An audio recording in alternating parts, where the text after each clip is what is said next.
ሳምሪ ኣብ ሓቀኛ ታሪክ ዝተመርኮሰት ልብ ወለድ ዛንታ ደራሲ ምሕረት ኣብ ወልደ ሚካኤል ተራኺ መምህር ተስፋይ ገብረ እግዚአብሔር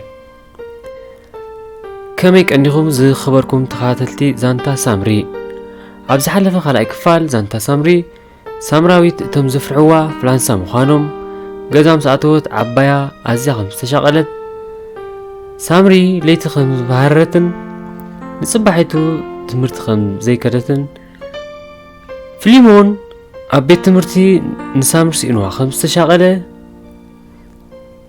ብሻቕሎት ዝኣክል ከኣ ንገዝኣ ክኸይድ ኢሉ ንገዝኡ ከም ዝመፀን ኣብ ገዛ ምስ ኣተወ ነዲኡ ሰላም ከይበላ ናብ መደቀስ ክፍሊ ከም ዝኣተወን በፂሕና ነርና። ሳልሳይ ክፋል ይቕፅል። ፊሊሞን ክዳውንትን ጫሙኡን ከይቀየረ ብኸብዱ ኣብ ዓራቱ ተደፊኡ ጸንሓ። ነታ ዒሕፍንጭ ሒላ ዝወለደት ኣዲኡ ፊሊ ኢላ ንኣካላቱ እናዳሃሰሰት ከመይ ጌርካ ኢላ ሓተተቶ። ርስን እኳ ድሓኒኻ በለት። ማማ ድሓኔ በለ ጉዕፅህፅ እናበለ። ፍሊ ወዲ ኣይትሻቕለኒ ሕክምና ክወስደካ በለቶ ደጊማ። ማማ ክዕርፍ በጃኺ መለሰላ ፊሊሞን። ፊሊ ኣነ ንኣኻ ክዕቢ እንዳመን ዝኣተኹ ገጽ ብዙሓት ርኤ ተመሳሊመ እየ።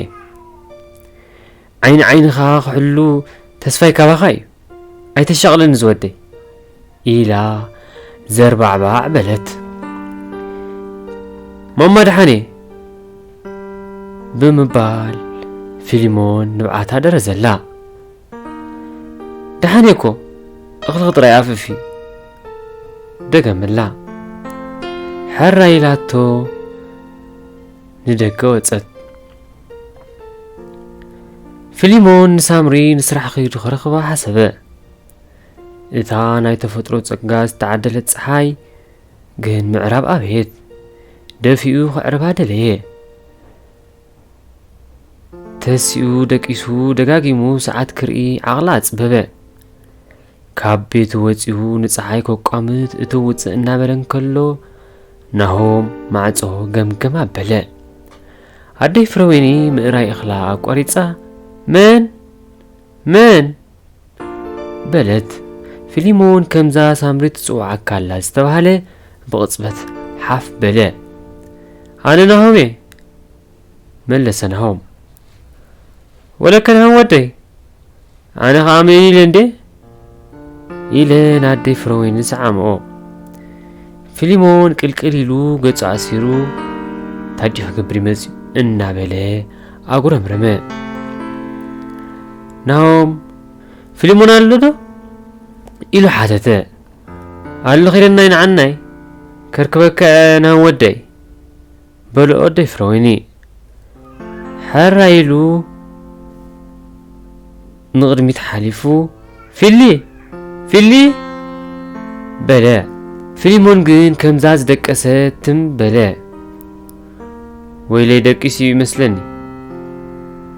ኢሉ ነሆም ተመልሰ። ናሆም ወደይ ከፍ በልባ በልኦ ኣደይ ፍረወይኒ። ደሓን ክምለስ እየ ኢሉ ከደ። ኣደይ ፍረወይኒ ፊሊ ኣኽለካ ፀሓይ ዕሪብካዮ ብድቃስ። ፊሊ ከምዛ ደቂሱ ዝጸንሐ ብድዲሉ ገጹ ተሓጺቡ ክዳኑ ቀያይሩ ማማ ኣብዚኣ በፂሐ ክመጽእ ኢሉወን ንደገ ወፀ። ኣደይ ፍረወይኒ ደው ኢላ እናጠመተቶ ካብ ዓይና ተኸወለ። ፊሊሞን ነዛ ኣእምርኡ እናተመላለሰት ኣይጸባ ኣይማይ ጨባ ዝገበረቶ ሳምሪ ነዛ ንዓይኑ ክሪኣ ንስራሓ ክኸይድ ባስ እናተጸበየ ታክሲ ውትፍ በለቶ። ታክሲ ኢሉ ጎየየ። ፊሊ ታክሲ ተሳፊሩ ሚኒስትር ትምህርቲ በጽሐ። ሓንሳብ ባብዚኣ ዝወርዳ ኣለካ ኢሉ ወረደ نيمان تسقام قواحب حنا بله تسرقا تساقيرو بار أمريكا بتصحي كل علح إنا بله إذا قلعس تحوي خمس إمالة دي تمرتي متساتن عبايات رايت تسليون كيكون إنا بله كاتدرال بتصحي قروب تطو الحرم بال نبار أمريكا أمرحي عاومس بتصحي سامر زرعي عيني يبرح كوينوو عيني دبلاء إدو تأميرو حجونا يمتساتن بقى قلت أقات إموا بمبال رؤسو نغنغاء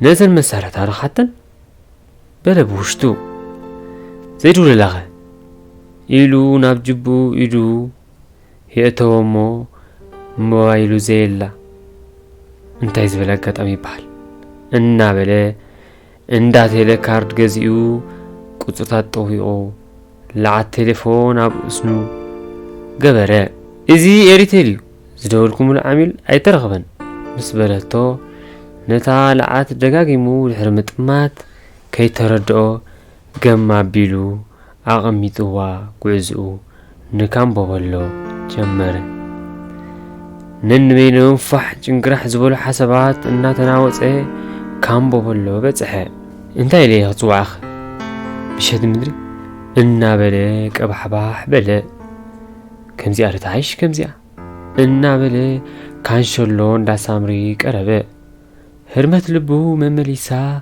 ديك بلد بعشوشو يدو سدده مليسو سحابا انتاي زغون كايخا انتاي لناني انتاي كبلن انا بلن كلو سامري عدش مع غزي خمتي إلا وزت فيليمون معصو تغزغيزو نامرو اكب نوتي يتيو انكلو سامري وزيا معصو انت خفتت او تدقيفو صنع مسكيناي فيليمون سندل دليلو نوش تقنشلو اتوا